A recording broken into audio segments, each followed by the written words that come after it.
Vice Chair Neil Shannon. Here. Jennifer Kuiper. Here. Charlie Harvick. Here.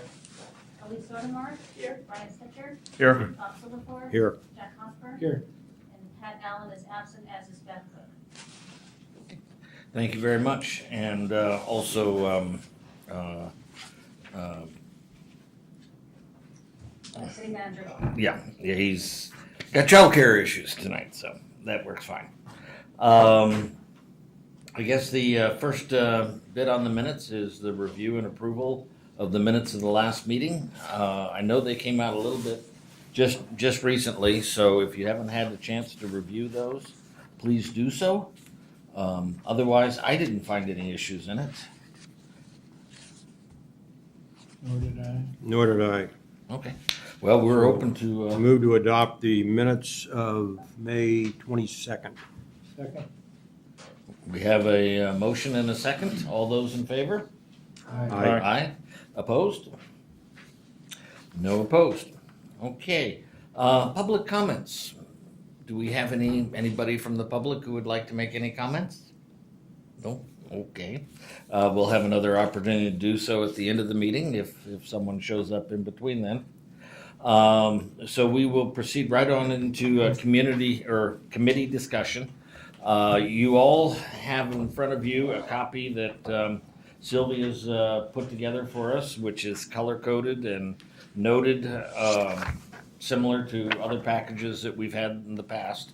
I think our goal today is to try and go through there, resolve any questions or language or issues that we might have in those areas. If we do have some questions that we still need to have staff do some research on, we want to make sure that's clear, because by the time we come up to our next meeting, we're basically getting fairly close to approving. One thing that we might also want to kind of keep a look at, and if any of you have comments on, is similar to what we did at the last election where we broke the changes up into some logical sections. If you see some logical sections that you say, hey, this really needs to be all put together in that form of the package, then we can take a look at that. I'd like to try and get a handle on how many charter amendments are we actually talking about for an upcoming election. So, all right. Well, starting out with Chapter 1, Names, Boundaries, and Title. Now, Sylvia, I did see in one of your email comments that at some point we need to include the dates of the new charter, or At the end of the very last section. oh, okay, that's in the very 47. okay. Time of effect. Okay. That would be something that we'd have to add there. Okay. Okay. And then to section 1, the title, just to consider that the current sentence, it says the charter may be referred to, this charter may be referred to as a 2005 Sherwood charter. Does the committee want to continue with a year, or just have it be the Sherwood City Charter? The latter. So that would be up to you guys on how you want to address that. And then at the end in 47, you could indicate the. Now, if we delete something such as the 2005, that is something that actually has to go before the voters? That's a charter amendment. Yeah. So yeah, I do think that is probably a cleanup issue that we want to take a look at. Now, whether or not by the time we finish this charter review, if we may have several issues that we're just going to look up as cleanup and say we're going to bundle that all up. I know that we've decided not to touch a couple of issues, such as the Willamette River water. But we'll flag that under title to delete 2005 and consider that as part of a cleanup that we'll do.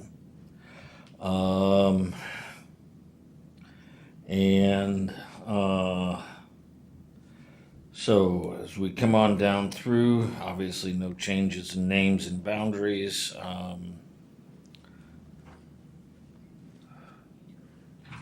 Go for it.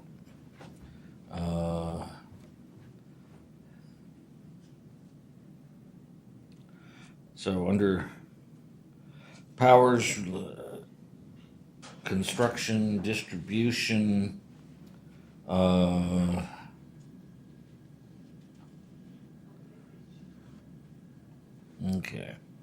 What were our discussions there?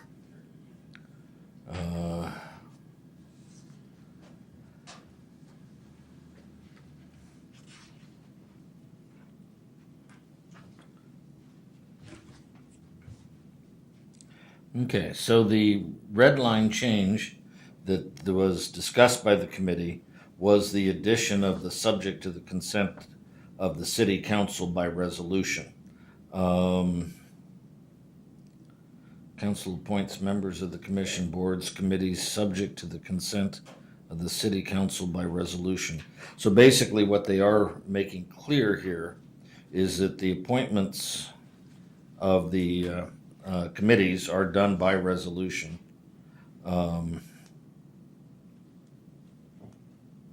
Is this redundant, where it's talking about subject to the consent of the city council by resolution established by ordinance or resolution? That's the actual committee. The committee has been established by the Right. resolution? Right, yeah, Okay. yeah. The council appoints members of the commissions, board, and committees, subject to the consent of the city council by resolution established by the ordinance. So yeah, the idea is that they're making very clear that the members of each of the commissions are approved by resolution. Should we say as established by ordinance or resolution? Comma, as established? Yeah, you could do that to clarify. That would work. See what they're doing there, Sylvia? That's the meaning. Yeah. Council appoints members of the commissions, boards, and committees.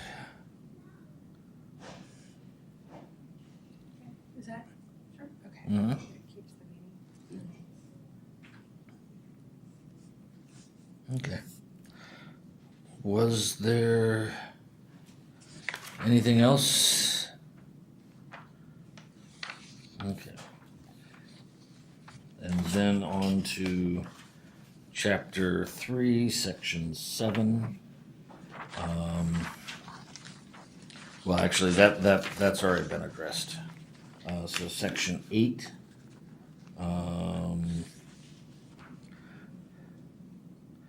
Right.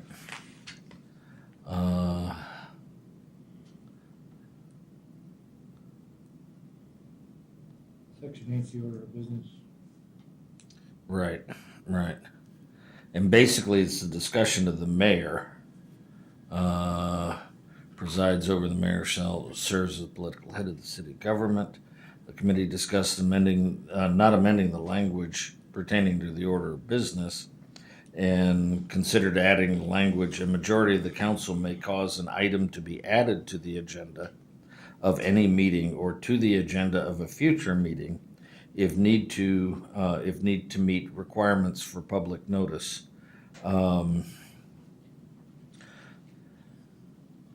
So basically, right now, the mayor establishes the agenda.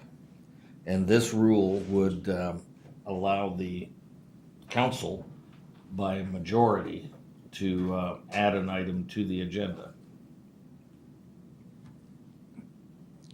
Now, Linda, was that something that was added recently in the council rules?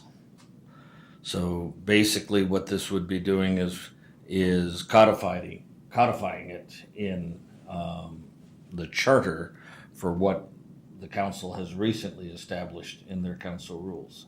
What does exactly the council rules say? What's the language of it?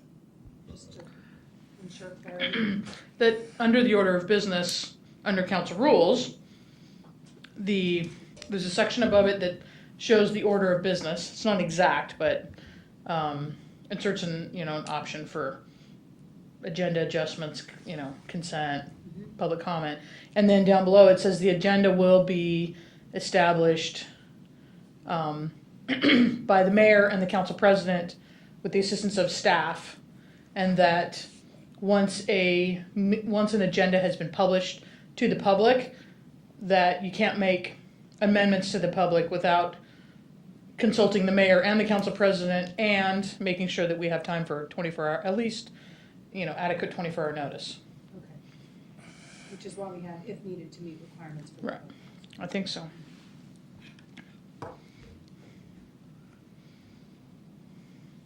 I think the big question here was that whether to add it to, leave it in section 8 or move it up to section 7.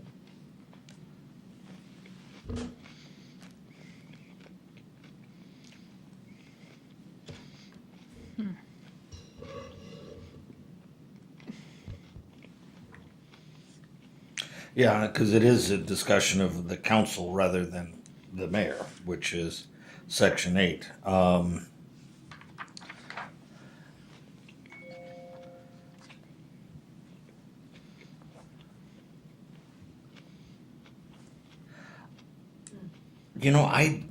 I don't know that needs to be codified. If the council is happy with the way they establish their own rules, now that they're being a little bit more clear, is that really something that we need to put into the charter?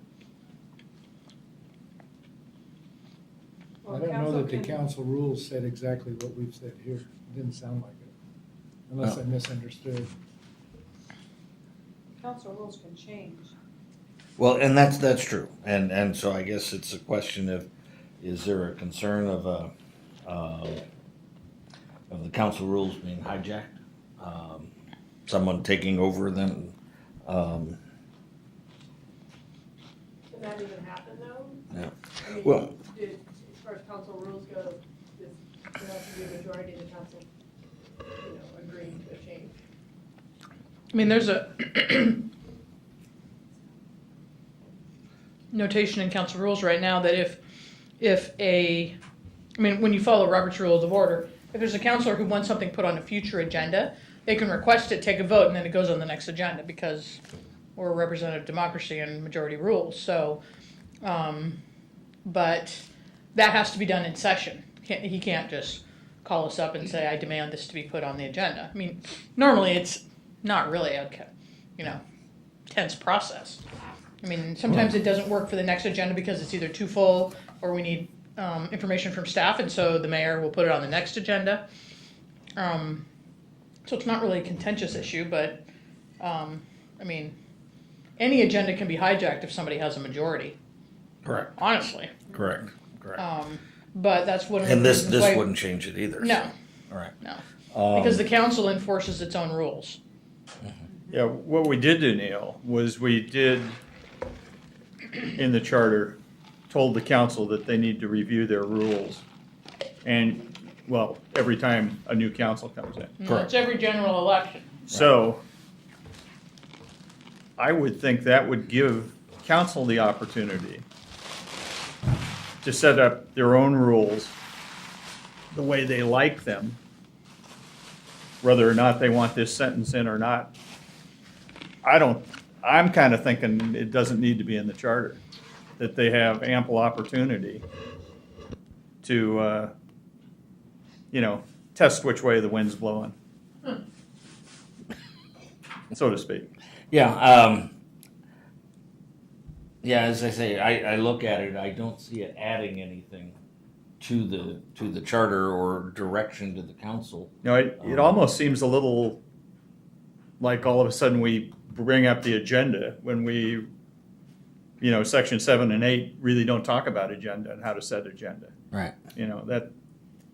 So that's what makes me think that council rules is Right. where. And at this point, we've clearly made it clear in the mayor's duties, who determines the order of business under council rules. Yeah. So, I mean, quite honestly, I don't really see a change there that I would advocate. So, Shannon, just for clarity. Yes. The current track changes in the notes is not something the committee wants to consider? Well, is there something that I'm missing?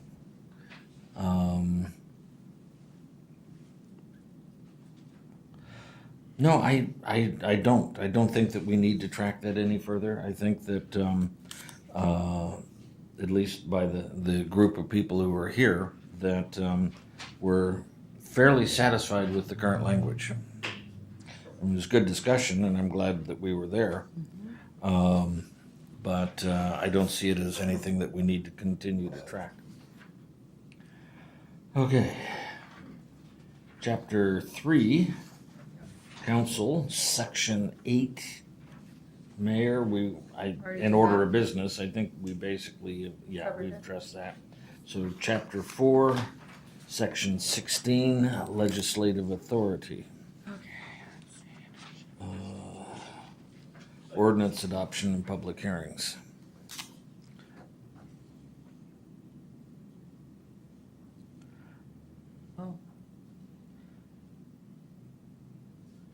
Well, and this actually, if I remember correctly, brought me up to an interesting aspect, which was some of the discussion about first readings and second readings. The fact, perhaps that it may be worthwhile to ask for ordinances. First of all, I guess there are a couple of issues. One, which is whether or not we would request a public hearing for an ordinance. Right now, it's not required. And of course, as part of that discussion was the discussion that, ordinance is basically carrying the power of law. You're basically changing laws. And then as part of that public hearing or other discussions, so there was also some discussion about the concept of a first reading, bringing it forward to at one council meeting, and then not necessarily being able to adopt that until the next council meeting, unless it was declared an emergency. Comments? Well, I support the two reading method. I mean, that's what I'm most familiar with in a lot of cities I've been in, and I think it makes sense.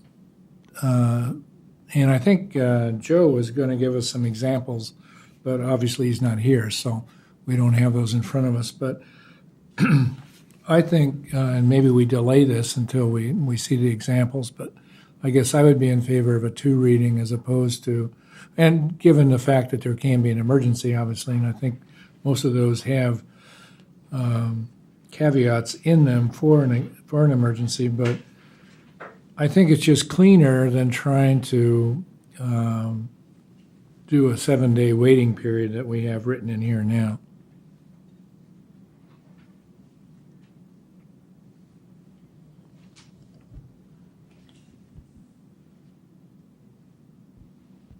So we have the Chair Shannon, yes, can I ask a question? of course.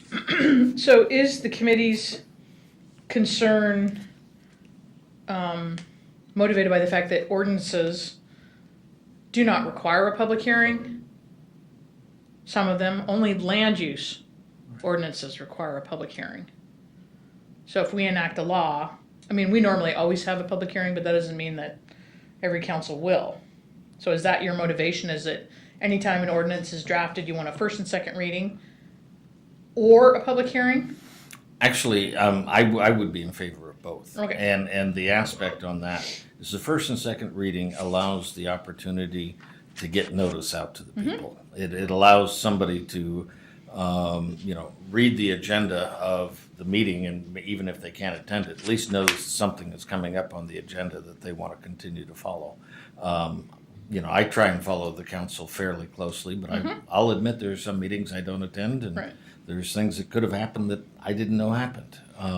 So in a perfect world, we'd draft an ordinance, have a first reading and a public hearing, and then a second reading, potentially that could incorporate public comments or concerns, and then adopt?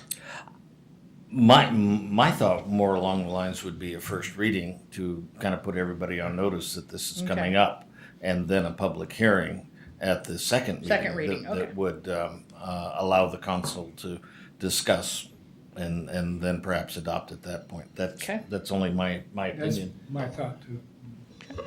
So read it and then have time for people to think about it, come to the next meeting and comment on it. That makes sense. There is some red line language that has been suggested. The adoption of an ordinance requires approval of majority of the council at one meeting, provided that the proposed.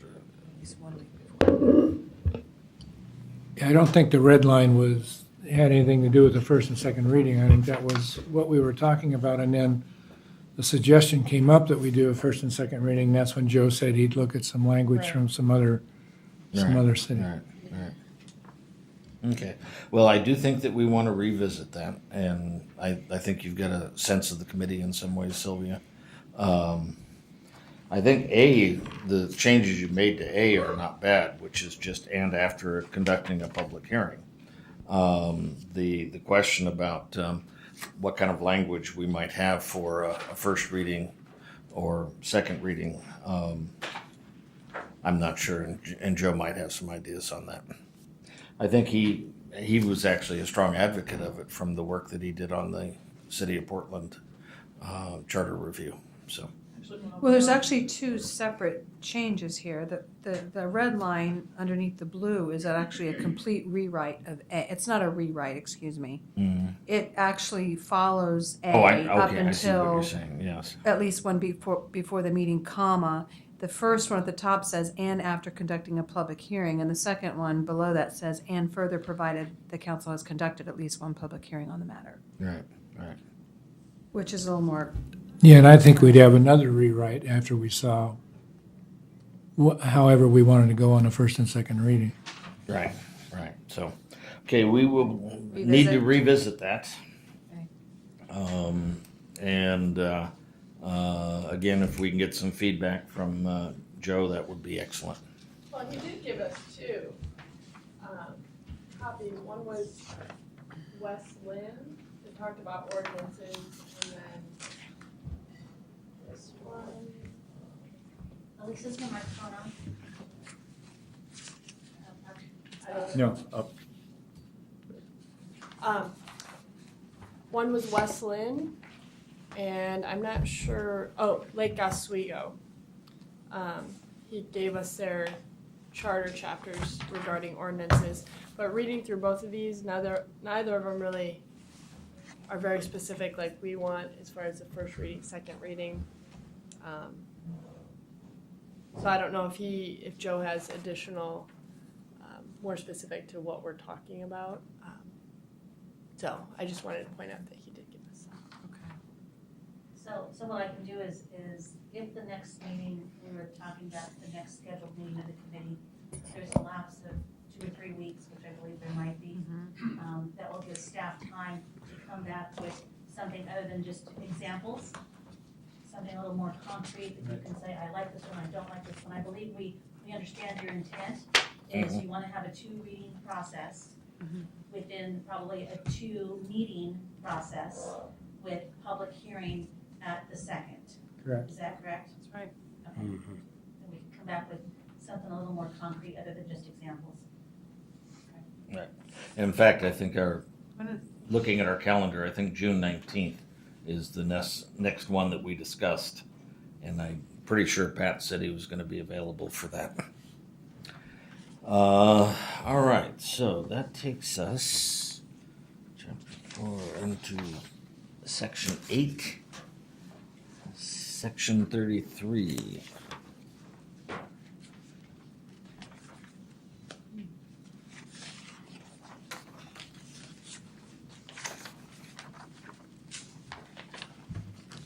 All right, so the discussion there was in regards to 33B and 33I. Oh, yeah.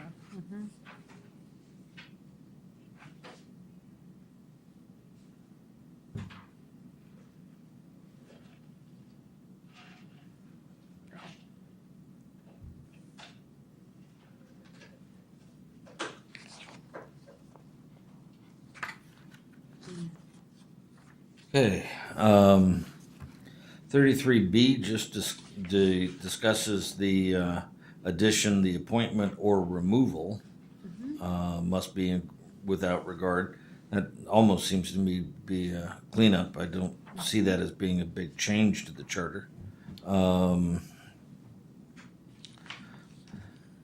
Although, if you read it the way just adding in or removal, you're saying that the removal, I understand without regard to political considerations, but the removal must be solely on the basis of education, experience, and competencies. I mean, that language talks only about, the appointment. Removal would have to be more about conduct or. Well, and practices of local government management. But Well, but it's experience and I think we competency. talked about that too, didn't we? I vaguely remember this discussion. How can you remove based on education and experience? You can appoint based on education and experience, but the way you add that removal in that sentence makes it's not. yeah, about the only way that would work is if you found out he lied to you on his Right. resume. Correct. So does the word Yeah. or kind of answer that question? The removal, the appointment or removal? I think you need a new sentence. No, if you it wanna need, address removal. exactly. I think you need a new sentence. If you're concerned about that. I mean, you could add another sentence saying, the removal must be made without regard. It's to just political you're splitting the consideration. you're splitting the subject, which is the appointment, and the action by putting in this removal in there. Does that make sense? The subject of the sentence is being We split. also appoint the. Yeah, I think you just need a second sentence. I agree. Yeah, The removal, I would agree with that. that removal And the cannot be based removal on. must be based on cause. Without regard to political. Right. That's it. Okay, Right. we also appoint the attorney, the judge, the hearings officer, Sylvia. So, Okay, so does somebody want to give me a sentence? This is where Chair Allen does so much better than I do. So I can remove the current red of in track changes for removal, remove that, Right. leave the sentence intact, and then add a new sentence which begins the removal. Must be made without regard to political consideration and be solely based on something. Performance. There you go.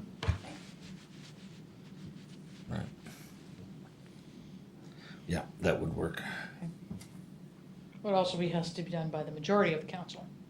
Okay, the removal must be made, Well, that's already in the first sentence. The majority of the council must appoint and may remove the manager. that's true. That's Oh, yeah, you're right. That's already. Yeah, you're right. I mean, it seems like if we just add that sentence to any other place, if we were talking about the city recorder as well, Mm-hmm. that might just be a simple, put that sentence under that Mhm. section as well. So similar section to the city recorder section? Yeah, the Right. 34B, Oh, right. is that same Yep. sentence is right there. Yes. Because I'm certainly hoping that your education and experience would not have gone down.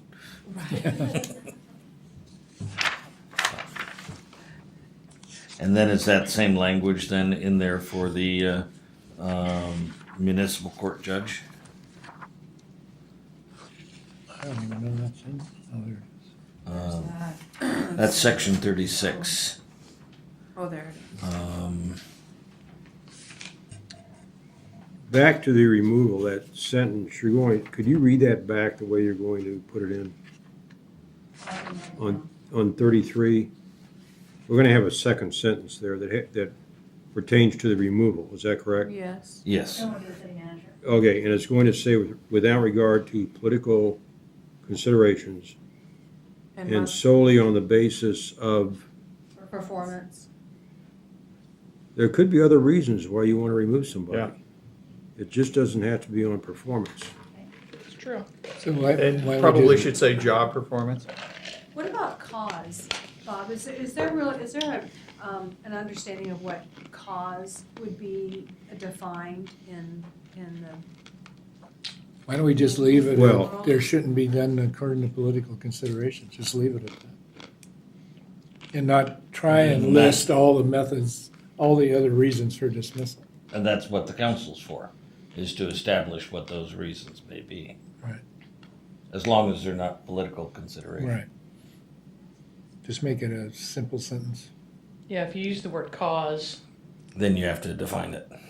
That's what I was wondering, if you use cause, is there a predefined, is there, No, there's a Probably legal- not. There's a I don't think legal, you'd have to And- define it. and I think then you- it's a you could be talking moral typical turpitude. reason used I in know, the employment of anyone.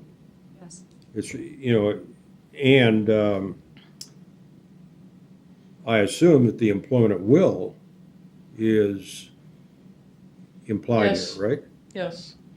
Is there any contractual issues? Since I know that the city manager is a contract employee, I don't know what his contract In reads. relationship to item B, In relationship to termination To of the removal. contract. well, if we terminate him for cause, we have to prove cause or we have to pay severance. Mhm. If we just decide he's not the guy anymore, then we pay 6 months severance. Okay, So, so in his but contract. cause can be many different things. Cause can be he missed too many days of work.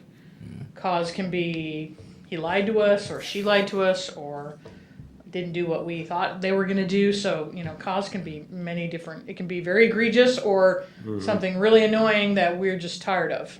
So, if you mention cause, then you have to define it. Right, right. So I think was just saying- curious, does his contract make any statements as far as what would be considered? No, Right. So if you stay No. away. It does mention cause, though.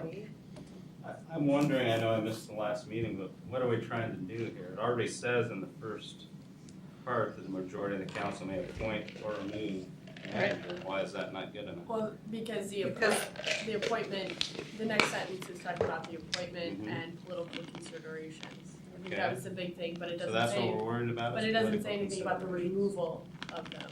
So at this point, it doesn't We're say. talking about having anything. another sentence that Council. pertains strictly to the removal. Okay, but what are we trying to say about, sounds like it's getting complicated on the removal. no, I just say you can't use political considerations for removal. So that's it, just political Yeah. considerations? Yeah. Well, then that's all it should say. Yeah, I mean, clearly it's a nonpartisan position. yeah.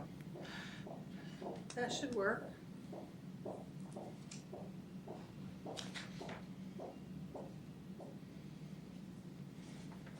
Okay. But that again takes us back to that original question, which is, we have the same language for the city recorder. So we're suggesting the same language to correct that. And then we were taking a look at the, I don't see it in the municipal court. Judge. no, in fact, I was kind of asking, is there actually a way to dismiss the court judge? How is he appointed? it says majority of council may appoint and remove a municipal judge. Okay, Under 36? Oh, there it is, okay, Mhm. okay. right.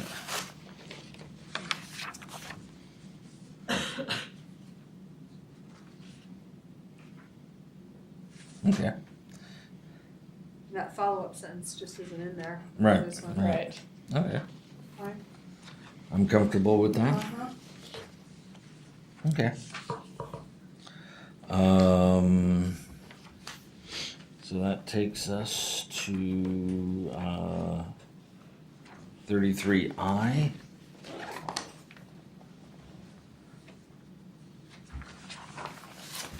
Ah, yes.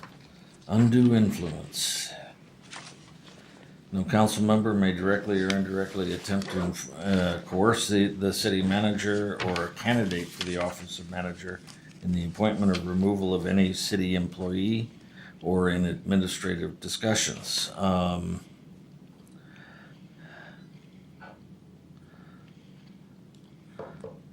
And so what we're discussing is the deletion of the sentence violation of this probation as grounds for removal from office, because it really left the question is, how, does the council have the authority to remove a council member from office if they've determined that they violated that condition?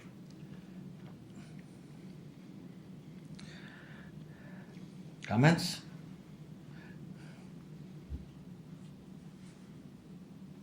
And again, Linda, I kind of lean to you on council rules a little bit.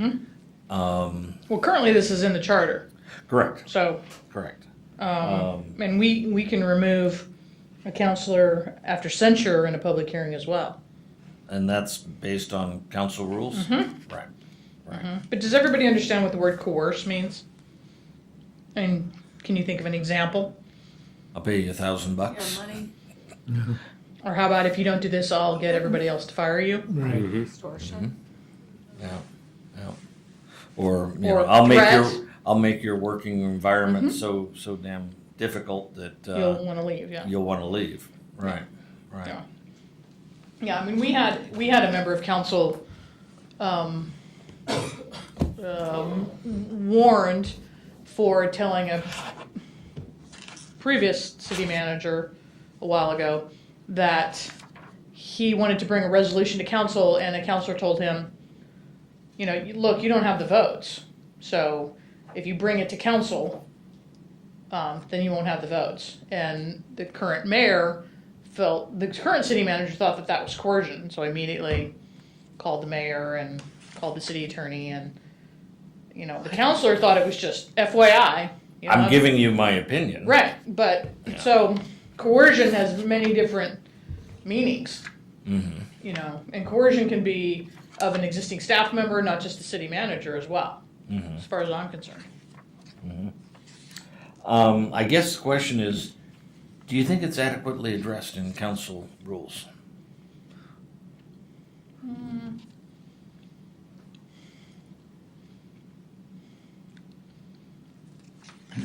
I mean, clearly we don't want the council to direct the manager on employment activities. That's his job, is to be the, Well, his job is to do the day-to-day administration of the city. That's not our job. Our job are Right, policymakers. right. Everybody in the city Right. technically works for the manager, not for the city council. Correct. Right. Yeah. So when a public official comes up to a city employee and asks them to do something under state law, that's considered a command. Is there anywhere else in the charter that talks about consequences for prohibitions on actions? If this, I mean, I'm wondering if that's one reason why we struck this out. I don't Because this is think like, so. you know, Has this never come up where a city council has put out another member for this? Not in my tenure. Not in my book. Been around a long time, I've never Right. heard of it. I think that's why we Right. removed it. This is the only place in the charter where we have some sort of action, And I'm gonna burn you your know, house down. against Well, yeah. these rules. These rules are not followed, or this charter isn't followed, then the consequences here. This is the only place I can think of that it shows up like this. Yes, I don't see the point of removing it if it's not something that comes up. It's kind of like the mayor's veto power. I don't know. I just don't see the point. I would also hope that the council wouldn't, you know, they would consider how egregious a coercion would be, you know, if it was something fairly mild, like your example, Linda. You know, I would hope that the council wouldn't be like, oh, that's coercion, let's vote it Right. out. You know, it would have to be something really, really bad for the Right. council to. Right. Yeah, And I would coercion agree. is in the eye of the receiver. Exactly. There's probably a lot of things that are talked about. I mean, you could be sitting around having a cup of coffee and just say, I don't think you have the votes.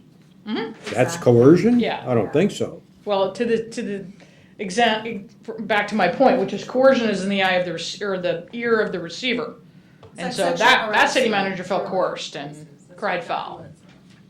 So Well, the charter is clear in its point that no council, you know, we are making it very clear that the council is not allowed to do this. I know. And so to try and set the punishment for that in the charter is really the question that we're trying to ask. Right.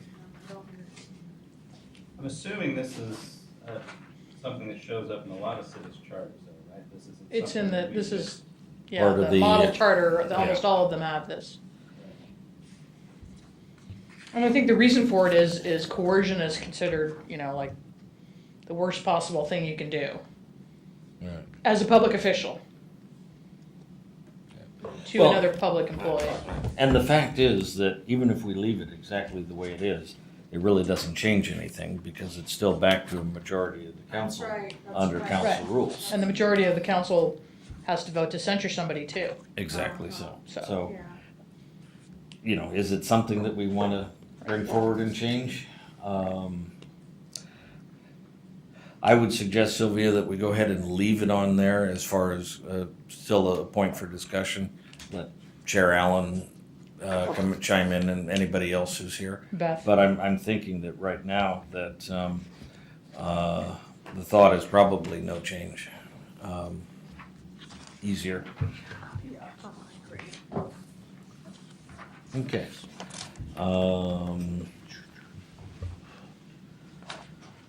So, 34, city recorder, item 34B. I think we've already addressed that.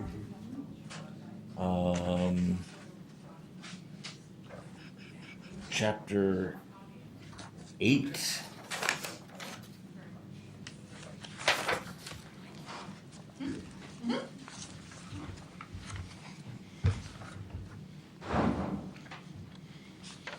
Would you like, to just make a note on the city website, under city council, and then all the way at the bottom on the right, under, documents, forms, there are city council rules. So if you wanna pull them up and, you know, maybe just look at some of those sections that you're curious about. Yeah. As those concerns come up to you, then, they're longer than the charter. Yes, they So, are. you know. About, what, 20 pages? No, they're 11. 11, okay.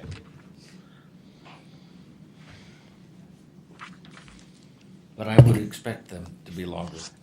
I mean, again, the idea is the charter is the Constitution, and, you know, our Constitution is fairly short. All right, so we are at, The language referencing employment contracts, where is that? Yeah, where is that? point of officers. Oh, right. That's, I guess, take a look at section 35 under city attorney. Talks the discussion about appointed officers there.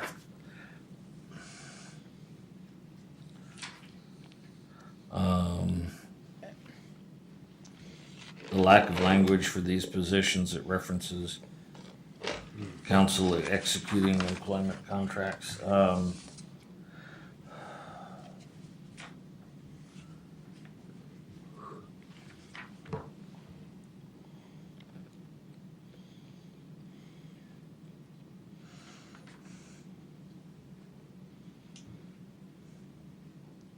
Well, I guess we were still looking for some examples, and I think Joe was going to come up with some.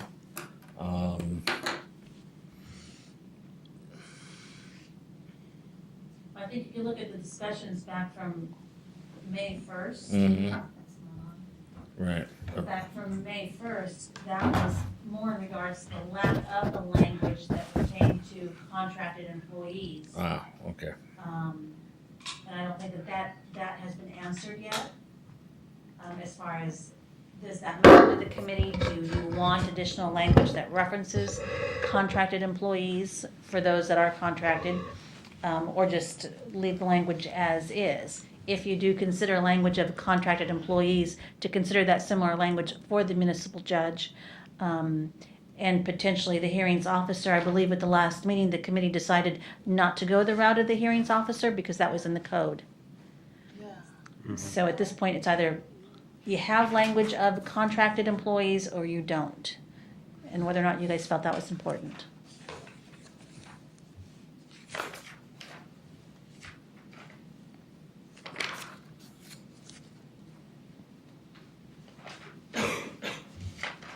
I have to admit, I'm a little lost on the language right now. Anybody have some comments on that?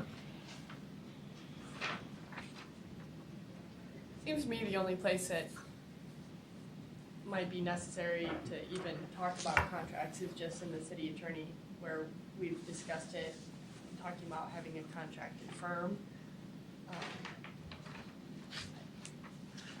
I don't know why we would need to write anything in there about the contracts of the city manager or recorder. Yeah, I think the only reason we messed with this was just to make it clear that the city attorney could be either a city employee or a contracted position. Right. And to, Right.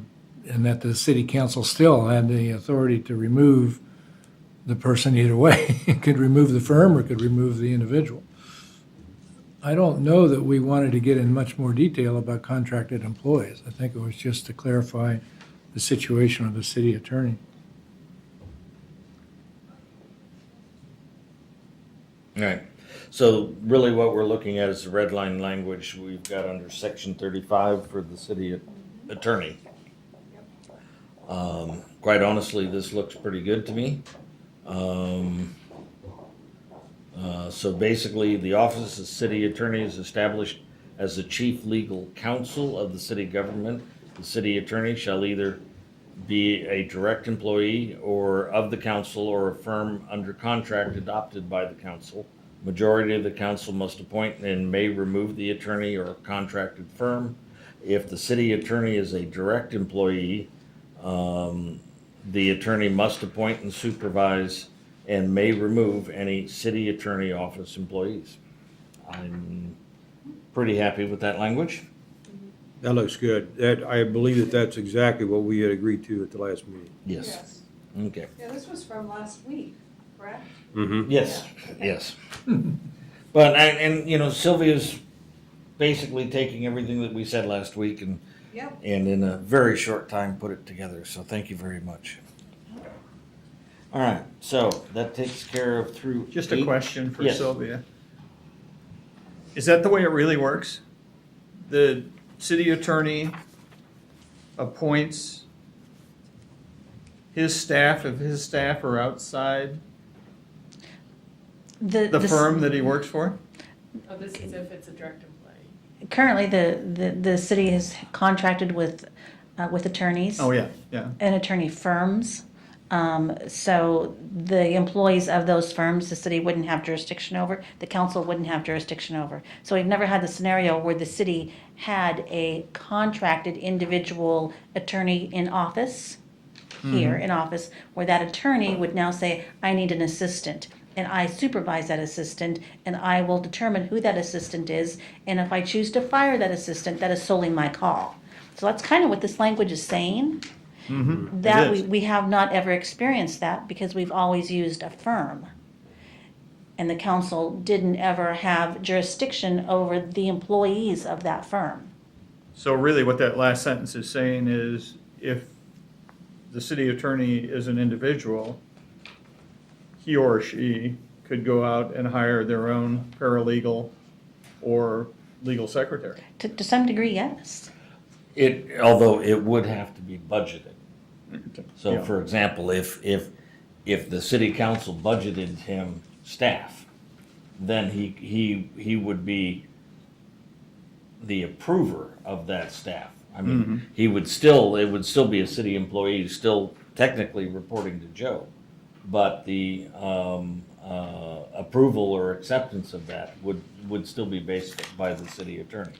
And I can see some reasons for that in case there was conflict of interest, or, you know, somebody, I want to find out what the city attorney's working on because he's filing suit against the city manager. So I'm going to have my guy go work for him so he can tell me what's happening. So think of this as a scenario of where this language could look like. The city council decides to contract with an attorney. That attorney is a one-attorney firm.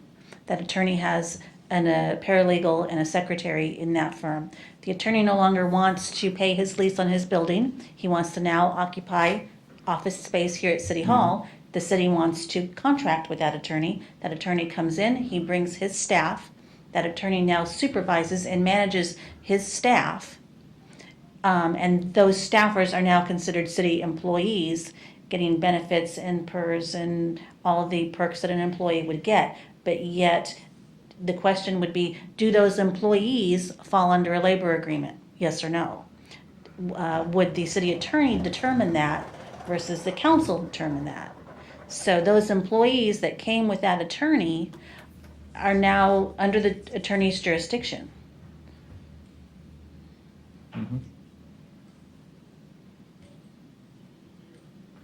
Interesting. That answer your question, Brock? Does. Okay. Thanks. So, still leave the languages changed? Yes. Okay. So, section 37, compensation.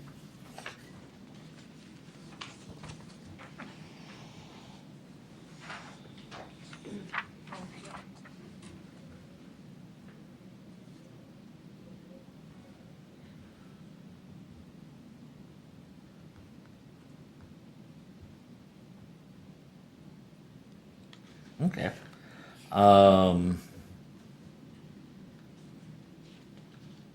Exactly what we discussed. Any comments? Again, the Can someone idea. remind me again how we determine what reasonable would be? What was that? Or was that even discussed? It was discussed.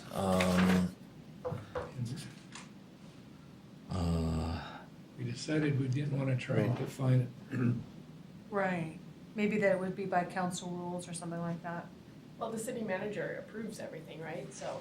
Yeah, he's but the one- remember it was after the fact, after the expenses, isn't that right? After the expenses are incurred. But he gave us that example of something that he didn't approve. Mm-hmm. Yeah, that was the first time ever. You know, hold on.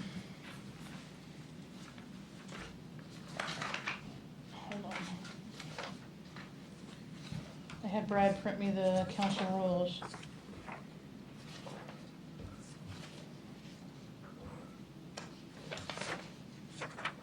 Oh, so under council expenses, it says, council will follow the same rules and procedures for reimbursement as city employees.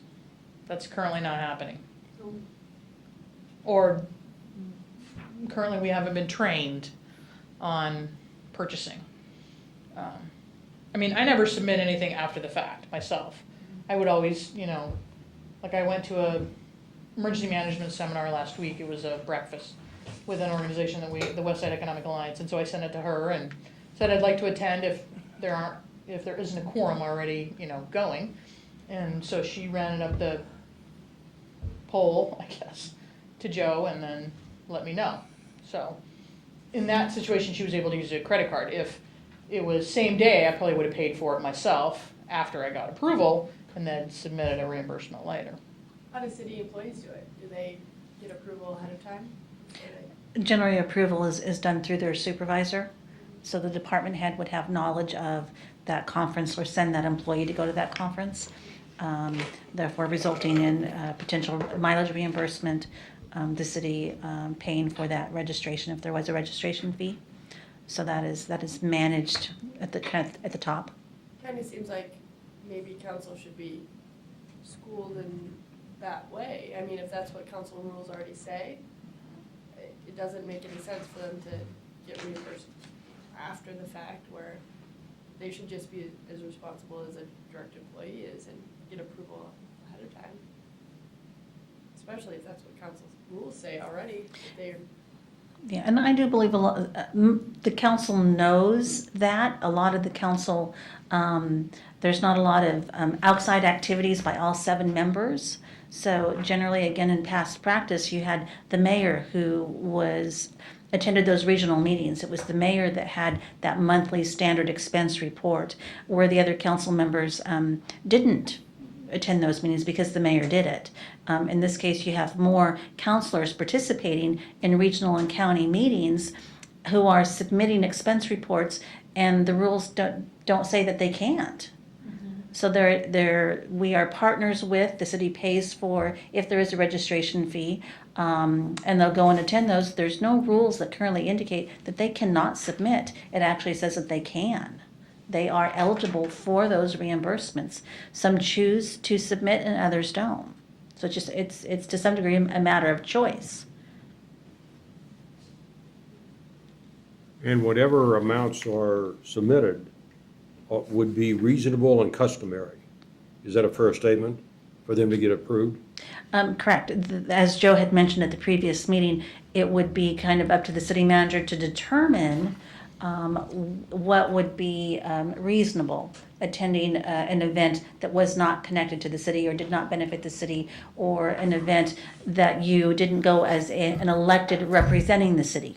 Right, but if an individual goes to a conference out of the city, let's say it's in Salem, Eugene, or wherever, it's expected, let's say, that person it's a 3-day conference. The person spends the night, so you're going to have hotel expenses, you're going to have meal expenses, and the background that I have has to do with what the government would allow. So if the government allows a particular hotel expense up to a certain amount, that's what gets reimbursed. Is that kind of what happens? Yes, that is kind of the reasonable, the reasonable, for example, we would have a conference. If you had in that city a conference that you went to and you had an opportunity of a hotel at $90 a night and another hotel $190 a night, it would be up to whoever approves that expenditure to say, why are you doing $190 a night when this hotel is available? Right. So that is unreasonable for someone to do that. Right. You would have a conference in Eugene. Eugene has an airport. You have an elected that says, I want to fly. The city would say, you can drive, we'll even provide you with a city car. Mm-hmm. That flight to Eugene would be unreasonable in someone's determination. So who determines what is unreasonable and reasonable? The discussion at the last meeting was that maybe should be defined in the council rules. Whether it be a budget amount, whether it be a type of training or conference, to determine that more so in the council rules versus in the charter, because that allows the council rules to change every time you have a change in an elected body. Right, I understand. And if the council rules then would say that a reasonable expense is what a federal employee incurring these types of costs would be limited to, that's what this employee would be limited to? Something like that. Correct, something like that. There has to be some threshold. The definition of reasonable is, there's no definition of what that reasonable is. When you have the other reimbursements, we follow the federal per diem for meals and mileage. Okay, that's so good. Those are followed. Okay. That's followed. But as far as what is determined as reasonable, that's a different ballgame. And I mean, I could give you an example. Let's say that there's a Oregon Wine Tourist Board meeting down in Eugene. And counselor says, well, I'm thinking about bringing wine to Sherwood, so I'm going to go down to that Oregon Wine Tourist Board meeting. I mean, so that's more of, is that city business? That's probably something that the city council would have to try and determine. And I have the tendency in the charter to leave the term reasonable in there and allow the council to decide what reasonable is in the city rules. I would also, Neil, I don't think it's possible to include every scenario in the charter or in any other document. I think And there's actually some, an interesting idea of literally giving, budgeting a counselor $3,000 for outside city business. And, yeah, we talked about that last quite time, and I honestly, think some if they jurisdictions start do that. getting carried away with that, then we come back in the charter and say, well, maybe we better define what reasonable is. While we are basically establishing no compensation at this point, if they try to go around that, then we'll have to, as a citizen, be more responsible in addressing it. Well, also in the council rules, it says that we're supposed to review our budget. She puts our budget together, of course, and she budgets, money for council expenses, training, mileage, meals, interagency boards that where we go, like the mayor, he has a vote, he's a voting member of the WCCC and a voting member of, MPAC, and so, those require elected officials to go to that meeting, so the mayor's driving up to Metro, on, And we clearly east want side, to yeah. compensate him for his meals, travel, all of those things that he's doing under city business. right, I don't think the mayor's submitting any reimbursements, but, that's his choice. Right. Exactly. So he chooses to donate. I don't know if I've ever turned into mileage. The conferences, but- for those kinds of expenses, that makes perfectly sense to be Right. reimbursed, but for conferences and things, I do think there needs to be pre-approval. Right, well, I think that we should, those small meetings where you're driving up to Beaverton, it's a pretty small amount of money. Right. But if you go to a conference in Salem, or, the League of Oregon City had a conference at Jansen Beach, and members of council went up there and spent the night. I frankly would rather sleep in my own bed, but, those are planned in advance. We know about them a year in advance, and if somebody wants to go, and should we send everybody? Should we put 3 names in a hat and draw and say, make it random? Well, or- I tell you, this is how it works in private industry that I'm used to. If you are going to present, make a presentation, if you are invited, those are very real reasons to go to a conference. Yeah, otherwise, those conferences, those big ticket items that are outside of your mileage and meals in the local metro area really do, I think, need to go through a pre-approval process. I guess that would be my question, is why are we using reasonable instead of approved? Good question. Question. So with that thought, Charlie, the thought would be approved by whom? I don't know. Who's making the decision now? Well, right now, at the start of the sentence is the council. Nobody. The individual councilman. At the Make up their beginning own. of the budgeting year, correct? Not really, because the budget that I do for the council, I do that based on prior history of what I've spent, how I've spent it, and my budget is very consistent. And Approval can still be done after the fact. I don't know that has to say who's doing the approval. But the question remains, who's going to approve? Well, whoever's approving it now, somebody has to Council approve rules. reasonable expenses, right? Joe does, Mhm. right? Joe does. City manager. City manager. I don't know, to me, reasonable is confusing. It's too subjective, if you ask me. It does to me, there's things that seem very reasonable to me that other people don't think are reasonable at all. Well, I can accept the term approved, because that it does make it more clear that you're not going to get compensated for possibly everything you submit, even if you consider it reasonable. You're going to get compensated for what has been approved or will be approved. How are you going to determine what to approve? Council rules. Council rules. You don't know if there's a specific amount in there or parameters, fine. But if I'm supposed to approve a person's trip and I don't have any parameters, how do I know what to approve it for? I like reasonable. I like the term reasonable, because I think anybody can determine what's reasonable for expenses. And I think if you look at federal guidelines, that will give you a good parameter. Well, again, under council expenses, it says council will follow the same rules and procedures for reimbursement as city employees. So city employees have a federal standard that they follow. Okay. So that would be the reasonableness test, is whatever the policy is. I assume reimbursement is a function of, you go to a conference, maybe they book your hotel, but you don't know what your meals are, so you keep all your receipts, and then when you're done, you get reimbursed for any expenses that were unanticipated or, unknown. So as far as the staff process, it's a little more detailed than that. Sure. But very similar to that. Currently, for example, if I know that I'm going to go to a conference, if I go the night before, because I have to be there at 6 a.m. or 7 a.m., the city will pay for that night before hotel.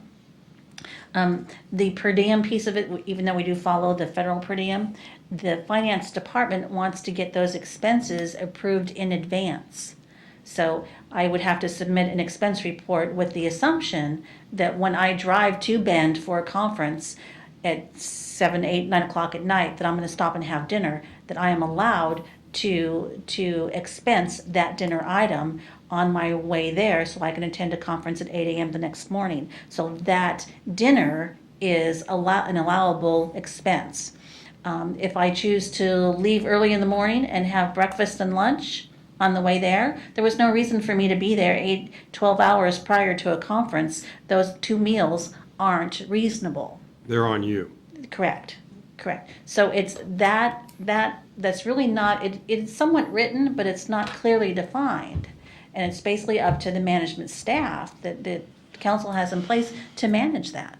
And let's say that you're meeting a friend, say in Bend, and the friend says, I got a great new restaurant, they just opened up, let's go there.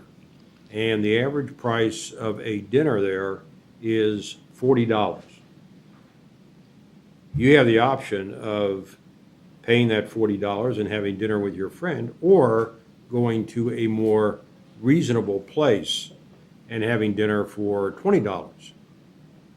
Would you expect your boss to approve the 40? Of course not. Right. You know, But can there be an unallowable, for instance, if it's $40, the allowable is 20, the unallowable is another 20, and you pay the difference. Yeah, And- 'cause she has Yeah. a per diem per day, Yeah. right? And- Based on Mhm. federal standard. Right. And that's exactly what happens in a reverse sense. So for example, the federal per diem for dinner might be $32. So I'm allowed to expense out $32. Right. I go through the drive-through and I spend $5. She still gets I can compensated. still for 32. get compensated for the 32 because we follow the federal per diem. Correct. So it can go either direction, and it's Yeah. just a matter of someone having oversight to manage that. And right now, that is managed by staff, by the senior management staff and the directors in each department. At the council level, that's not managed. Mm-hmm. Another reason I like the wording as is, reasonable, vice approved, is because Linda doesn't work for Joe, it's vice versa. Joe works for Linda. And for him to approve councils, even though he does, but to cast that in stone in here, I think reasonable is a better word. It's easier for Joe to approve it and say, I determined that $40 dinner wasn't reasonable, Linda, than it is, and sorry to pick on you, but, Fine, pick away. As she eats her. than it is for $8 him to say, well, I'm the approval No, authority, Bowman card 5. if you understand what I'm saying. I think so too. I'm of the reasonable aspect of that, and if Joe finds it unreasonable, then what he ends up doing is sending it up to council to say, hey, I need your guys' definition that this is reasonable and approved. Well, as a counselor, I have no authority to spend any money. 0. Joe is the only person, or Julie Blums as the finance budget officer. I mean, we can only spend money as a majority. And so, I mean, if this is really a contentious issue, we have to bring it up to council. But I can't authorize an expenditure for myself on my own. That's why I have to go through Joe, as he has the authority to spend, up to a certain level without council authority for day-to-day operations, small contracts. But some people go and then submit a reimbursement after the fact, and I think that's sort of where we're going. Is that like Elise said, we haven't necessarily, the council hasn't been trained on, this is what you should do, and obviously if something comes up the night before, and we really want a presence there, then those are the exceptions, not the rule.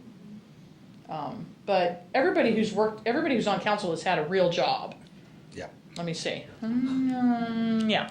Everybody on council's had a real job where they probably had a similar process like Jennifer said, or where Bob was at, where you knew you had a per diem, you needed to fill it out in advance. If you wanted cash, you had to, fill out the report 2 weeks in advance. I mean, you just knew you had to give people some notice. It's not unreasonable, if you want to talk about the word reasonable, to expect the council to follow some procedure that city and staff already follows with public dollars. Yep. Yeah. So we're just sort of missing some, I think what's happening in those situations is staff is being put in the middle and is probably not the best corner to be in. And so I think we just need to, maybe talk to the council about how reimbursements work, what our budgets are for these types of events, and be conscious of them. Okay. Well, for right now, I'm still staying with the red line the way that we've got it. Comfortable. And I'm good with that. Good with that. Okay. I am too. We are at Solid. well, waste section consensus. section 42, solid waste incinerators. If I remember that discussion, again, I think Joe was going to do some research, Yeah, it would be DEQ. right, to determine if there's any state laws that already Yeah, I cover think it. that's what that email Yeah, he pertained said he's to. waiting to hear so- back. Wait here. Yeah. Okay, good. I don't know if you guys heard, but we received a $200,000 brownfield grant from the federal government, which we didn't anticipate. To build a solid waste incinerator? Or is this for the? No, this is for the tannery, Tannery. Brian. Learn how to hide. Right. Sort So of the last same year, idea. yeah. So last year when Tom and I went back to DC, we had submitted a grant previously and didn't receive any of the grants. So we met with this woman named Anita Hansen at the DEQ, and she said, you're too general. You need to really focus on like your most important site and not say we have 10 Ken Foster Farms or Hyde's down in Stella Olson or just the tannery or maybe an older lot in Sherwood where there used to be a gas station or something. She said really focus on like your core Problem. sites, 1 or 2, and I think you'll have a better chance. And guess what? You did? Yeah. She was right. And we Good. got some assistance from the Portland DEQ office as well. And so, that's a huge, normally we're expecting 50,000. So to get 200 is a huge score for Julie Hyduke's staff who wrote the application. And Merkley's office got a quote from the mayor because they were very excited about it themselves and wanted to issue a press release. And I'm sure you said something. Yeah. So I know Joe was trying to find out who to talk to about whether this is, does this ORS even still exist? Is it applicable? And I don't think he's necessarily heard back yet on that specific item. No, you don't. And then Willamette, the river. So are you gonna revisit section 42? We have to revisit that one after Joe gets his information. Now, from the last election, obviously we didn't change that time of effect at that time, but those go into effect immediately, didn't they? The last election, Once they're certified. once they're certified, yeah. Okay. Okay. And then I have under other general discussion, I know Sylvia said she had something. Does anybody else have anything under other general discussion? I have a question. Yes. So why is it we're not taking out the language for the river line? For simplicity's I- sake. It's a hot button. Hot button. Well, I think we were just gonna add in, that voters approved, You said, verbiage, yeah. and just leave it in, because if we take it out, people might be like, well, why are they taking that out? And, Because we're already using it? well, then that will bring it all up again, and we figured better to leave it alone and. I don't understand that, but okay. We don't want to bring it up. Well, I think part of the question was, if the vote was no, don't change the charter, what do you do? That's exactly what Patrick brought up. And now we have competing votes, and Supposed to shut the valve off on Sunset. You want to drink Portland water? The one by, Well, I mean, The one by not your house. necessarily, because you could also pose two versions to the public, saying, do we remove this completely, or do we keep it but add this to show that as on record that voters approved use of Willamette River water back in what, I don't even remember when it was. Well, the beauty of what we proposed last week is we don't have to put it. we're on not the ballot actually at all. changing the charter. Yeah. Right. We're just adding a No. footnote. A footnote. That's right. And we're gonna have a And busy- I guess basically, Charlie, is that I think that the scab is still a little too fresh, and we're being Sure. I'm careful about picking at it. Just asking, I wasn't here. It Yeah, doesn't you make weren't here. sense to me, but I do get why we leave it, so I'm good with it. Okay. Sylvia, you had comment from the mayor, I believe. Oh, yeah. So the mayor provided this document this morning for the committee to discuss. Oh, I'm sorry, I wrote on that. That's right. Regarding utility advisory board. So the mayor's here if you guys would like to have some greater explanation.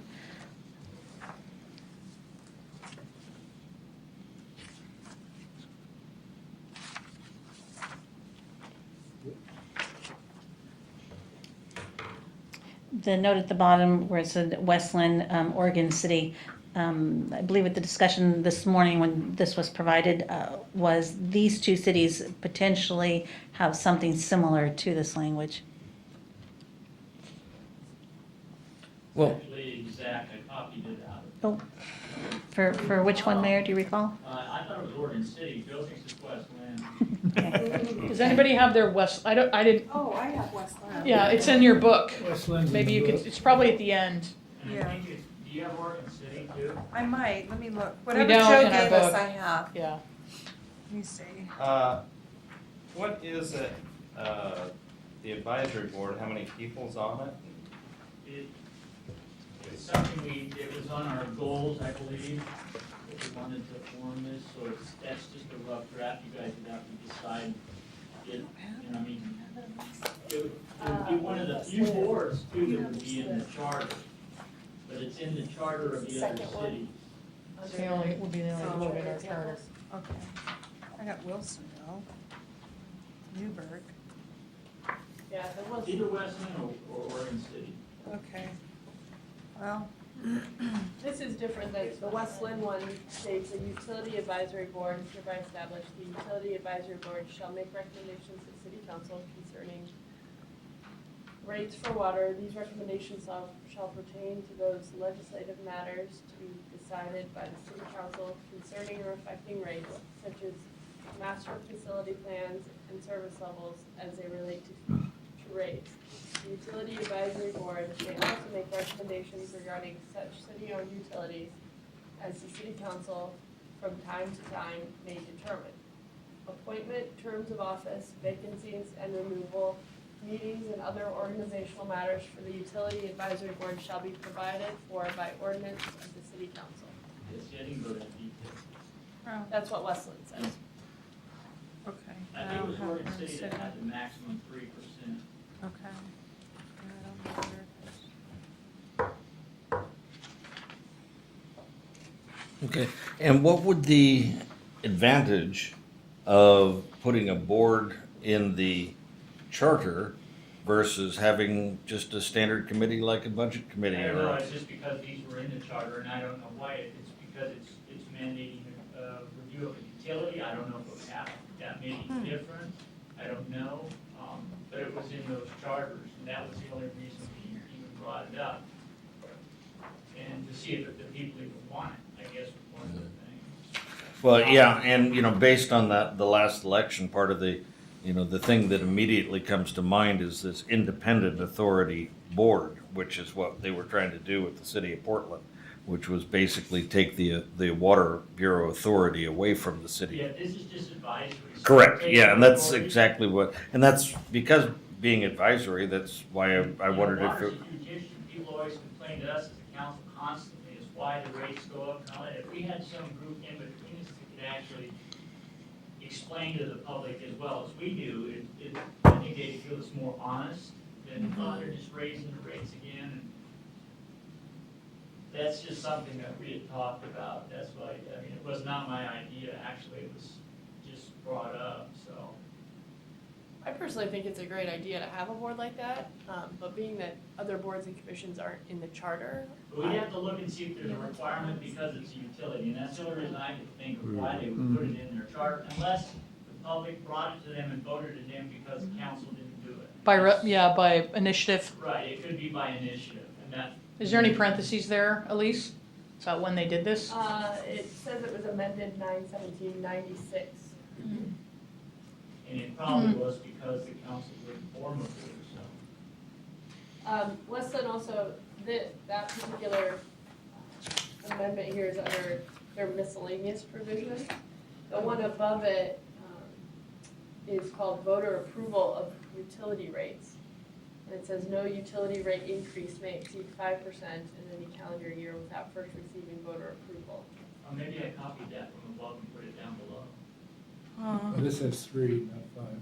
Oh, 3 must be Westland, I mean. Gordon City.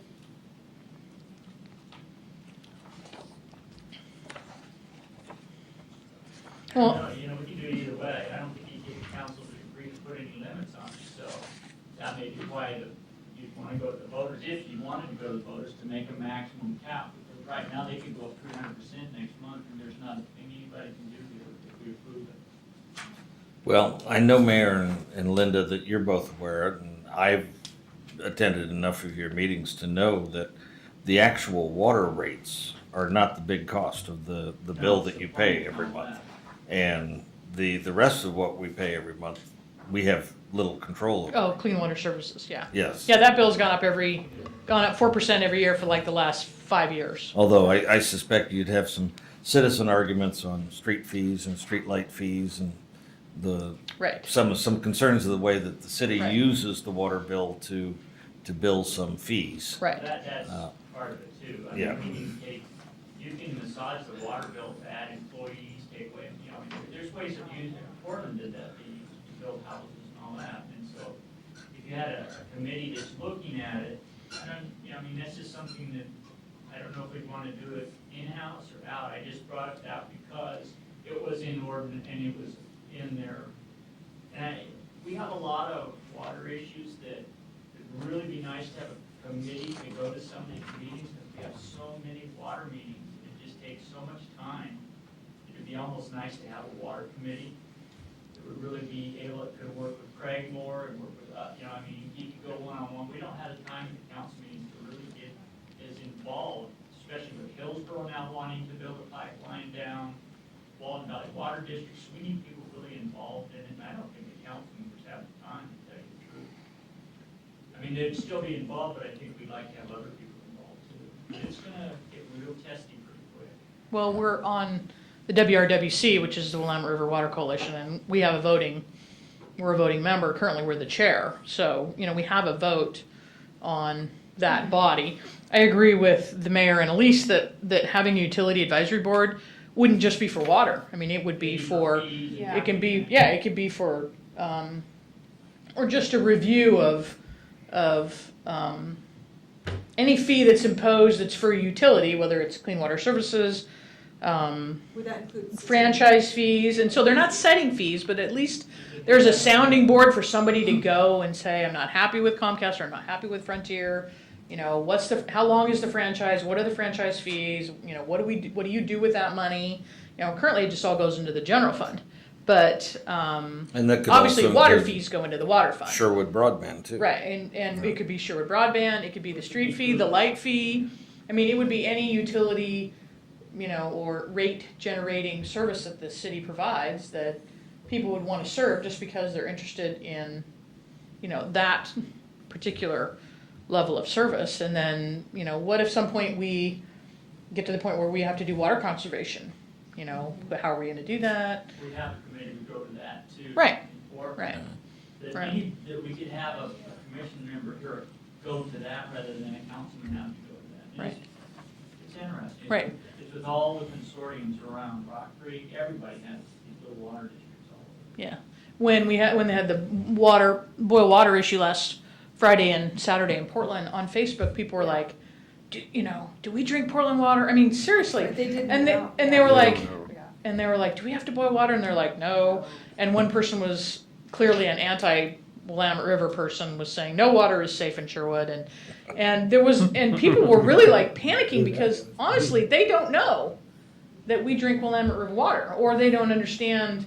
And we have a small connection through Tualatin, through Portland. Fortunately, that pipe is not connected to the source of the E. coli outbreak, but there was a bit of panic going back and forth. And then somebody chimes in and they're like, don't you guys ever read the paper? So there was some levity there, but I could tell by people's posts that they were, they just don't know. And so if we had a board, and a link, even though there's water information, it's just like when we created the special committee for the ordinances regarding the Graymore development. Well, not much came out of that. We did get a camping ordinance, but a lot of people got more involved and understand how things work, and then that prompted them to join boards and commissions and SERPAC, the Planning Commission, and that's not necessarily a bad thing. So I think it would. I don't know why necessarily it needs to be in the charter, or why they did that, and we can certainly find Well, out. I But think maybe they did because of the voter rates increasing maybe by That was charter. two separate amendments, I Oh, guess. oh, okay. It would Right. have to be different. So if Right. the utility advisory board was created, then they could look into the rates issues Right. as well, right? right, at least But water it wouldn't- rates, Uh-huh, right? but it wouldn't necessarily have to Right. be in the charter. Like we're creating a police advisory board, and obviously that's not going to be in the charter, but. So we can take that back and see if we can just do it on our own. We have no It problem. certainly seems like a good idea, and the only reason I would think about putting it in the charter is if you were looking to grant it some sort of authority, which at this point I don't think you Well, are. we grant authority to our board, certain board and commissions such as planning and all that, but some of the boards don't have any power, but they give recommendations. And that's probably what this would be It's- better at. Yeah, I mean, even the budget committee is really only a recommendation to city council. You guys can make any change you want to the budget Right. after the Let's get back recommendation. with you on that one then. Okay. But- Well, because if the council doesn't want to do it, then it may have to go to a charter because somebody may bring something back with a petition signed or something too, and we don't want to force the city into being restricted on certain, we don't know, we can't gauge the rates or any of that, but. Is anybody we need to opposed? cap things too, so.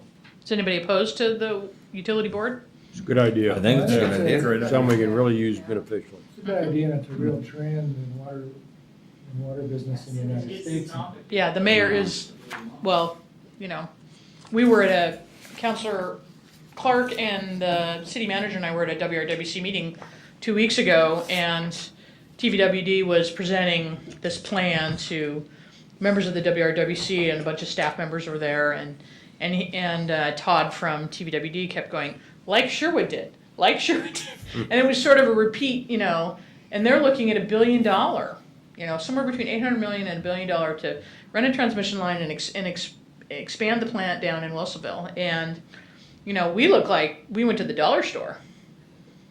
That's a gross exaggeration, but Well, you didn't expect the bond rates that all of a sudden developed over these last 8 years either. right. Well, we also didn't expect for the transmission line project to come $15 million in under budget. Right. So we were a product of the recession. Contractors a were recipient hungry. of the recession. Right. Contractors were hungry. Right. And so, that's good for the taxpayers. But I think that there are a lot of people who would like to come and give feedback and would, be interested in serving, and they'll also understand where the money goes, what the debt is, how we're using it, how Clean Water Services runs, just like Neil said, and That's 6 more people on the community. sure, involved. Yeah, I think this seems to be a hot button issue just because everybody looks at their bill every month and You know, when your actual water bill is, 10% of what that huge bill is every Right. month. Right, I just paid my water bill a couple days ago, and it was $103, and, $35 for the water? yeah, I think it was like a 30-70 split, Yeah, yeah. so. I think one of the main things, like And that's Mayor- going up another 4% January 1. That's right. like the mayor says, it's a buffer. Mhm. It gives people, the citizens of Sherwood, a Avenue. catalyst to sit in. They want to just talk and complain, fine, but at least there's somebody that listens. And their sole mission, really, I would think, would be to look at the fees and understand why they are what they are, and why they go up and that type of thing. And then share that with their neighbors or. Exactly. Yeah, Okay, Number- Rotary further. members or whoever. Yeah. Yes. we're back to second public comments. Mayor, Just a few. Mayor needs a chair. Sure. On, I'm here only as a citizen. understood. I have problems with the appointment and removal, and the reason for that is we write a very good contract for these employees. At the end of their contract, we may not want to renew their contract. How does that come under, I mean, that will make us have to go to litigation then, because I think it would just add a problem in there that may force, or whoever is, and I'm not saying anybody's in jeopardy, they're not at this time, but if we wanted to, say, get rid of the city manager just because he wasn't doing what we felt that was the direction of the city, you put in there a removal for cause. Well, the end of a contract's not for cause. And we have, can we get copies of the contracts for this group here of the city manager? absolutely. They're- If they're you look at public the city record. manager's contract and look at the recorder's contract, before you make any moves on this, that's what I'd like to see, because it's very spelled out in there. And by adding something in the charter, I don't know if that would be something that may cause problems in the legal sense of trying to maybe change directions or anything like that. And it's not happening. I want to assure everybody nothing's happening now, but I don't think in the future, I mean, it may limit the council on replacing or removing that person. Because if you read the contract, there's just tons of stuff in there. And so I don't know if it would contradict if we put it in here or not. That's my only question. I mean, I don't care one way or the other, but I just don't want to put the city in a position of having to go through a protracted legal battle because you say, hey, it's for cause. What's cause? I mean, it just stirs it up, whereas it's very spelled out in their contracts. The one question I would have is whether or not failure to renew a contract is removal. Yes. It's just like any contract. If you don't renew the contract, the person's no longer your employee. Right, whereas I'm thinking the concept of removal would be somewhere in the middle of that contract. You can still do that. I believe you can do it, but you just have to pay compensation. It tells you in there. Right, yeah, If you're limit- removed mid-contract, you owe them 6 months of this and 6 months of this and that. So that's just, Yeah, I you can think fire them without cause, if you compensated them in 6 months. Right. We decided not to put that in. Right, we decided just, All we're doing is saying it can't be due to political consideration. yeah. Oh, if you're going to do that, that's, because what's political consideration then? Because he's a Democrat or Republican would be the Well, only that's political already in consideration. there. Right. Right, but that's a very vague term. Agreed, but Right. we did not add cause to it. Oh, I You're thought you talking were- about 33B, Mayor? Well, yeah, B, I don't know if we want to get into the removal part. I mean, right now we have the appointment part. And I think the contract explains the removal part. And I just don't know if it would just give somebody, I mean, if you really have a crummy city manager, but he's doing his job, and that's what's going to happen. They're going to say, well, we have to evaluate him every year too. Right. So that's my only question on that. It has nothing to, if you want to do it, that's fine, but I just don't want to set us in any kind of position where we could get into litigation because of some wording in here What about with removal for violation of contract. I don't know. within, yeah, in accordance with the contract? Well, rules or whatever you want to something? do on that, all I'd like to do is have Sylvia give you the contracts to read, because it's a lot clearer if you read the whole contract. Okay. Well, it already says the council may appoint and may remove the manager. Right. So I mean, remove's already in there. And I Yeah. think the only thing that they were looking at would be the removal would be based on non-political Now, considerations.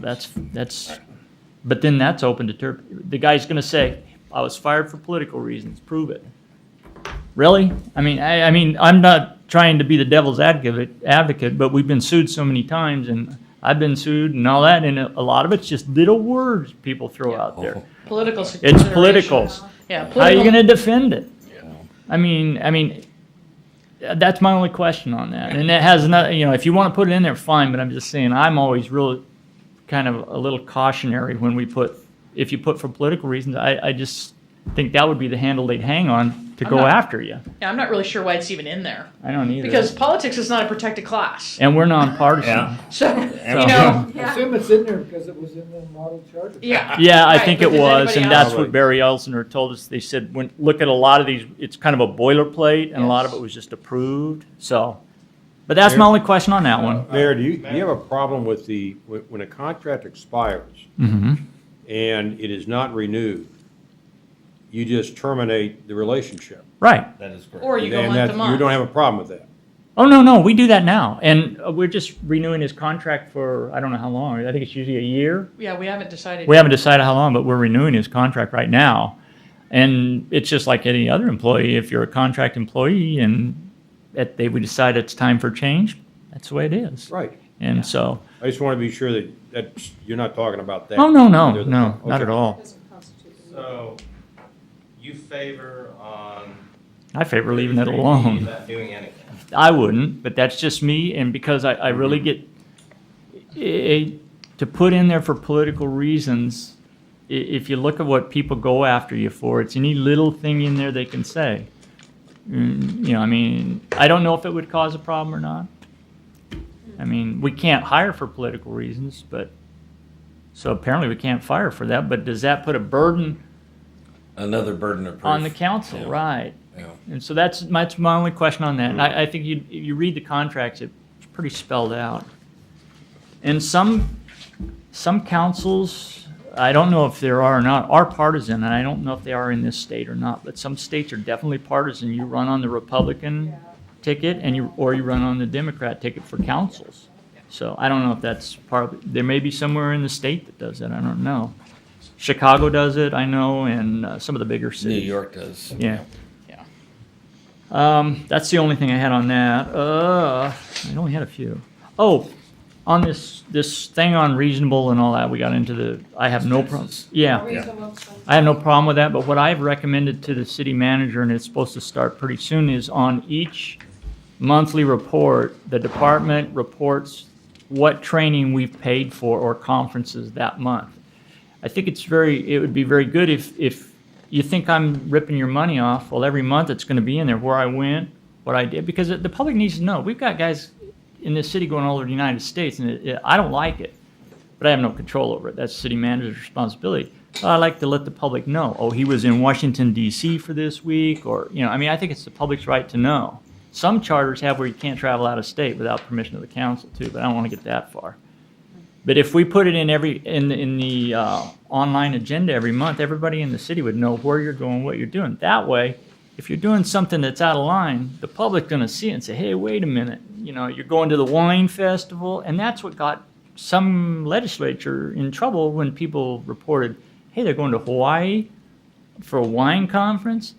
But the only way that found out was a newspaper got a hold of that. They were doing it on their own, and so I want everybody to know where we go, what we do, and how we spend your money. I'd be delighted to see that. Yeah, and I think it's only fair.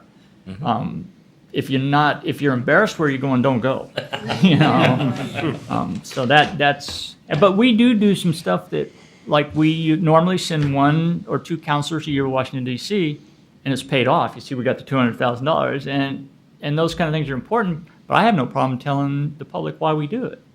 Because what they're thinking is, they're just going on a vacation, having fun. Yeah, it but was if we not can a explain it vacation. out, I mean, we go back and meet with the people and all that. So that's my only thing on that. I'm just saying we're going to post that on the agenda, and I think that really will let everybody know where everybody's going for every department, because some go awful lot and some don't go at all, so.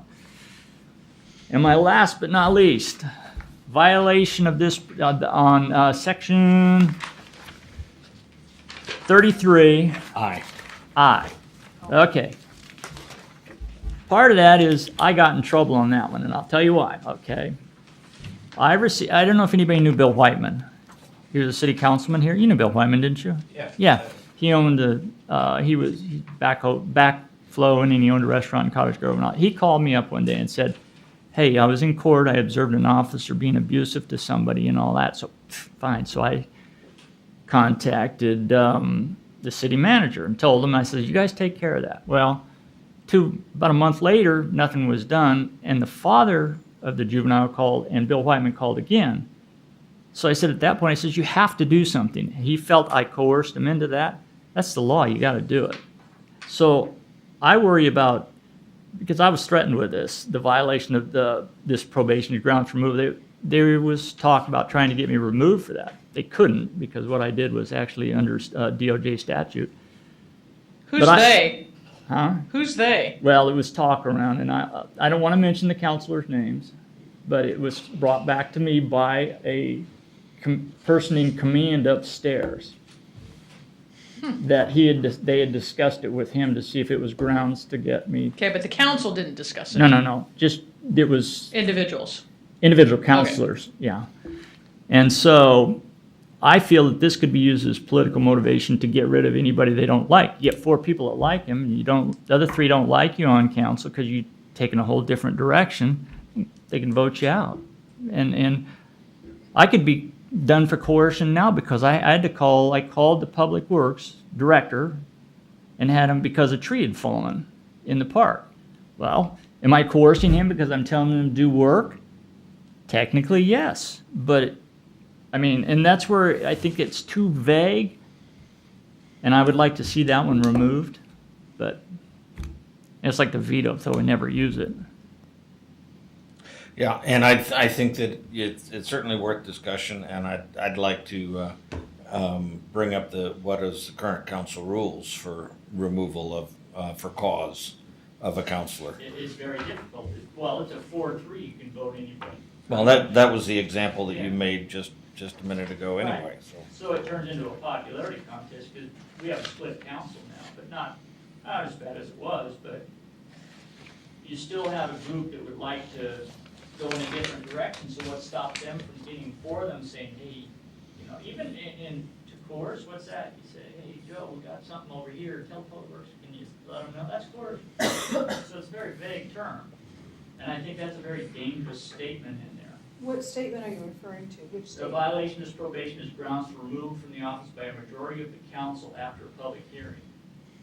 Now, I don't think they want to go to public hearing on that one, but they could. Any 4 council doesn't like you, in effect, vote you out.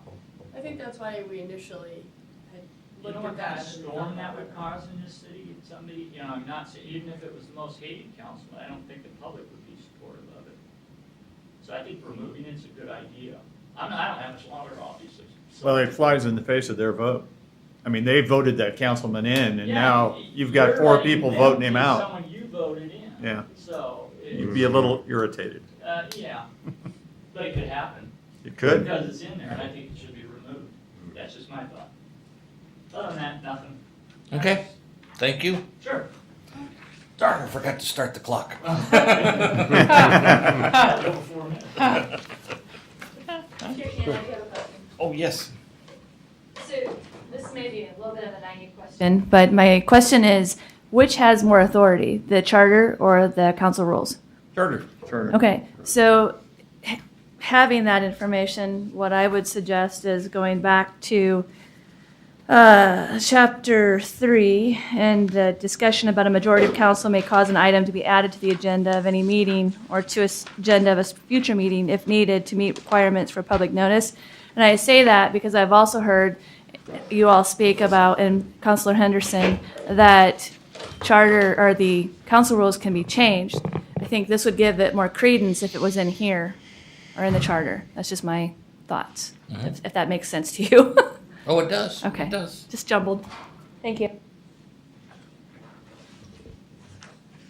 Thank you. Any other comments? Well, my calendar, Sylvia says, June 19th was the next one that I had indicated that we were going to meet at. It is a long way away, and that's the same date I had, June 19th, June 26th, July 10th, and July 15th That is were correct. the dates that the committee had flagged. So basically, we have 3 meetings to finalize everything, and the 4th meeting would be a meeting with the city council. On the 19th, I and Joe have a conflict, so we wouldn't be here. Oh, and we've got a lot of stuff we're asking Joe to provide. That's the annual Chamber of Commerce dinner that night. Okay. On the 19th. Can we look at the 12th? What about the 18th? So. Oh. So let me just go back. Wednesday instead of Thursday. So going back to the original schedule that was put out where all the committee members chimed in, June the 12th, I believe that the committee kind of overlooked that one and decided to go to June the 19th because at the time that I tallied the committee, we didn't have a quorum. So at this point, what I had for June the 12th was Neil Shannon was available, Beth Cook was available, Jack Hofber was available, Brian was available, Jennifer, you were a no. I'm a no that night. Elise was a maybe. Charlie, I didn't get a response from you. And then Bob, you were a no. So if that still stands, roughly, then June 12th is not a good day because we still don't have a quorum. What about Chair Allen? He didn't provide feedback either. Okay. Yeah, that's essentially what we got to 19. What about the 18th? Or the 11th? I didn't poll anyone on those dates, On a so those would Wednesday. just be dates to see if this room is available.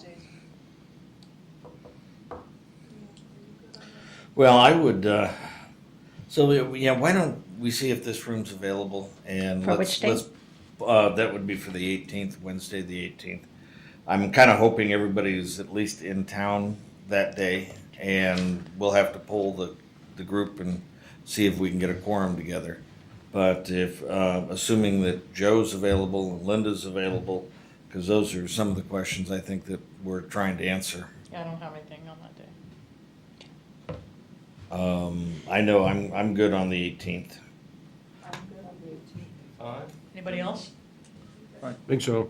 I'm fine on the Oh, 18th. Jack? Oh, Renee? So currently, everyone here is good on the 18th? Yeah, so Sylvia, when you're checking the rooms, you're checking in there as well as Correct. here. Right. Yeah. Right. Yeah. And, yeah, I guess Chair Allen would be the one that I certainly would hope would be able to attend.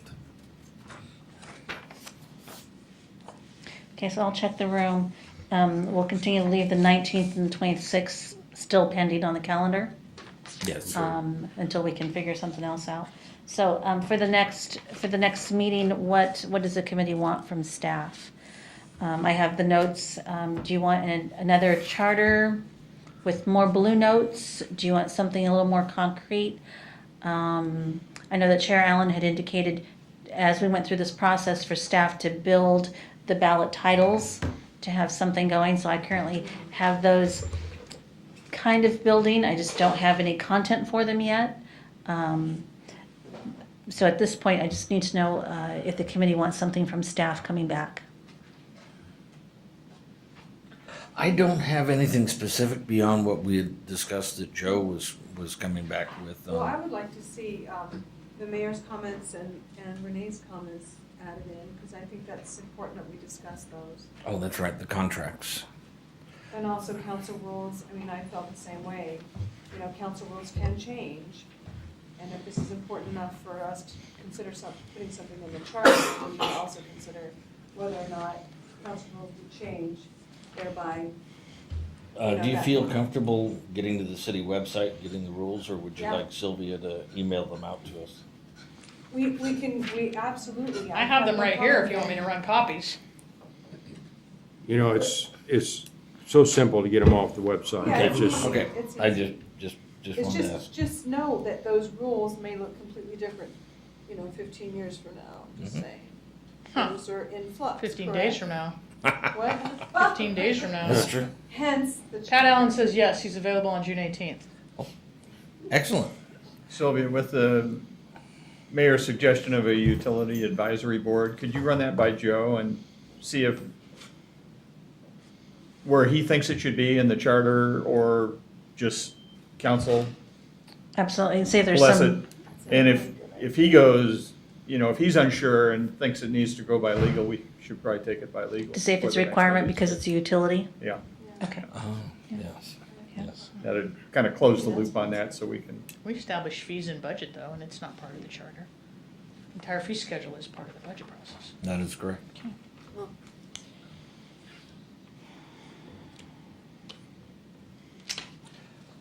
That I will draft an agenda kind of based on the discussion from the public comment, the discussion on the utility. Maybe look at the pending legal items that we're still waiting for. Yes. And that will kind of light a fire under staff to get those items moving forward. And Yeah, are we because looking at the as- contracts? Yeah, we'll email those out to you. Okay. Alright. But yeah, keeping in mind, we basically have 3 more meetings to resolve. exactly right. We need to start solidifying some So is stuff. the next meeting June 18th? Yeah. The next Okay. meeting will be June 18th. Okay. But we can certainly send information out to you for you guys to be reviewing and Oh, absolutely. Okay. maybe coming up with some questions, or you can call Joe and talk to Joe directly. Mhm. I mean, you're not making decisions, obviously, when you're just asking questions, so. Right. So then basically this document, this color-coded document is not going to be amended. It won't be amended. We'll come back with, Yeah, that'd Information. be fine. Okay.